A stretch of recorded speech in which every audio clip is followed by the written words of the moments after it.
ఈరోజు కథ రంగుల కళలు.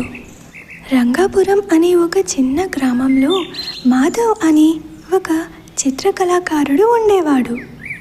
చిన్నప్పటి నుంచి మాధవ్కి రంగుల మీద ఎంతో ప్రేమ. ఒకరోజు తాతగారి గదిలో అతను పాత పెయింటింగ్ బాక్స్ను కనుగొన్నాడు. అప్పటి నుండి ప్రతి గోడ, రాయి, చెక్క ముక్క అతని కళలకు కాన్వాస్గా మారిపోయాయి.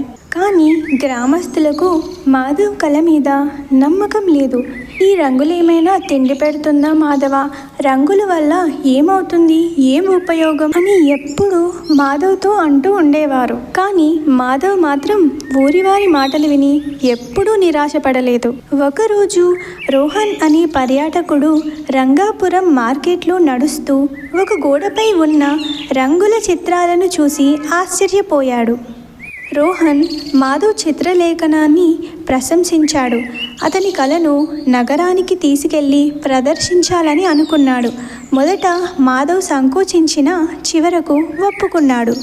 అలా కొన్ని రోజుల తర్వాత మాధవ్కు నగరం నుండి ఉత్తరం వచ్చింది.